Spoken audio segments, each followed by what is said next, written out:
The world, of course, lost a true visionary. Steve Jobs, the founder of Apple, created technology that will rock the ages. As the news of his passing raced around the globe and memorials sprang up almost instantly, many of them using iconic Apple imagery like this one that read, "I sad," or this graphic that captured a picture of Steve Jobs inside the Apple logo. The news even broke a Twitter record, topping the 10,000 tweets per second barrier that's been set up on the site.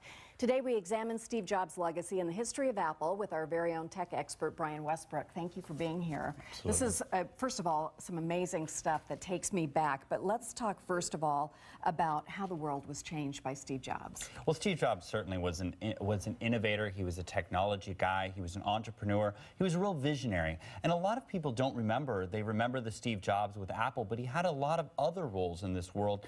He founded Next Computer, which led to a lot of the mouse-driven computing technology that we use today. He was a key stakeholder in Pixar, creating a lot of those movies that we've all cried to. Was the largest shareholder of Disney. So he had a lot of impact in a lot of different areas, entertainment and certainly technology. But he'll most be remembered by his innovative and creative products that he created through his role as co-founder and eventually CEO of Apple. And not only are the products so amazing, but I even keep the packaging. It's so cool and everything's so wonderful that you just can't stop touching it. The memorials spring up all over the world, and I thought that was really interesting. It was this instantaneous thing that happened everywhere. What really jumped out at you about the memorials? What really struck me was the fact that a lot of people, I was asking them, you know, sort of, how do you feel, where did you hear about the news? And a lot of them told me that they heard about it on their iDevice, whether they heard about it on their iPhone or their iPad, their MacBook Pro. A lot of people have learned about the passing of Steve Jobs through the devices he created and that he invented himself. So we knew that he was sick. In 2004, he took his first medical leave of absence, so we knew this day was coming. It wasn't a complete surprise, but certainly the world lost an amazing pioneer in the world of technology, and just the innovative products certainly cannot be forgotten. It's not that often that there's somebody that you say really can't be replaced by anyone else, and he's that person, which brings us to what will happen to the iPhone, the iPad, all these other things. A little bit of disappointing news when we thought the iPhone 5 was coming out, and they said, no, it's the 4S. Somebody in my family went immediately to buy it. His name is Tim, my husband. So on the 14th, I think we're going to see the 4S. Tell us a bit about that. Well, the iPhone 4S adds a number of cool new features. The most notable new feature is the fact that it has a personal assistant built right into it. So you can say things like... Does she vacuum? No. That's all I want to know. Okay. But we'll set appointments and do things like reminders. If you can say, I'd like to wake up at 6 a.m. tomorrow, and the phone will know that it means go into the phone, go to the alarm, set this feature, set that to wake up. That's amazing. A lot of really cool, just smart thinking built into that technology. The phone, of course, it adds a faster processor, better camera, all sorts of other bells and whistles, evolutionary. And Apple would say that this is the 5th generation of the iPhone, even though it's not called the iPhone 5. It's the same form factor as the 4, but they've packed a lot of guts into it, a lot of cool new features for those users. Maybe you've been waiting to upgrade, now might be a good time. The voice activation thing is huge. Now, quickly, before we look at all these great gizmos you brought, there are some fun factoids about Steve Jobs' iconic black turtleneck that was always worn when he came to unveil new products. Tell us about that. Well, in the 1980s, the story we're just learning, the story goes, Walter Isaacson has a biography of Steve Jobs that comes out on the 24th, and we're just learning that Steve Jobs actually went to Sony and saw that they were all wearing the same uniform. He asked, well, why was that? And he was told that after the war, not everybody had clothes to wear to work, so the companies would give them clothes to wear on the factory floor.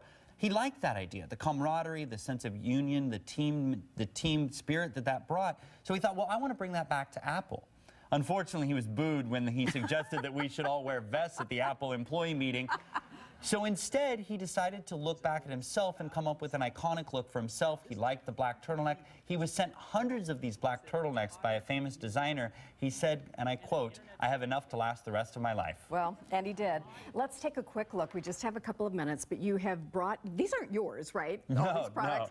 No. I want to give a shout out to my friends at the Seattle Retro Computing Society. Thank you. They brought this is the Apple One. If you would believe, Steve Jobs sold a Volkswagen bus to be able to afford to build these computers. They were hand-built by Steve Wozniak in 1976. $666.66 was the purchase price for this beauty. It doesn't do a whole lot by today's standards, but in its day, this was one of the first personal computers you could buy. You had to assemble it yourself. Margaret, do you think you could take it? I absolutely could not. I'm the least handy person in the world. And this is my personal favorite of all of the computers on the table. There is a lot of technology here. This is the Apple IIe. This is the first computer that we had at our house. We got it on Christmas Day, probably about 1978, 1979.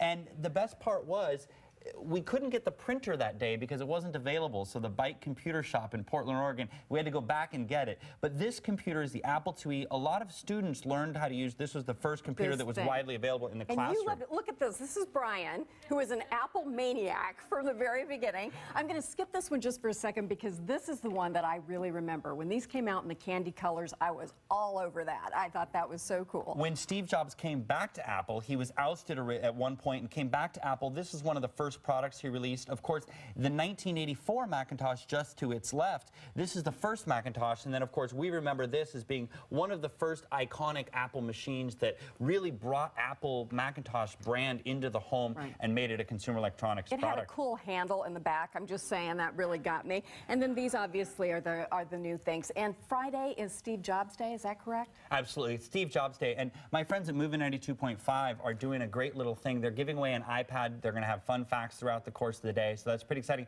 There are lots of celebrations as well, remembering Steve Jobs, and of course, it's your first day to get the iPhone 4S. Yes, that will be so exciting. And is this the iPad 2? This is the iPad 2. So the very latest. And there's Steve Jobs. May he rest in peace. He changed the world. Absolutely. Not very many people can really have that said of them. Thank you so much, Brian. I appreciate it. And you've been an Apple fan from the beginning, so he knows whereof he speaks. After the break, we know lots of you are going to visit the website to grab the great recipes on the show. That's one of our most popular things. We want to show you what we've done to make it easier than ever to find what you're looking for. Please stay tuned. We'll show you all about that in just a second.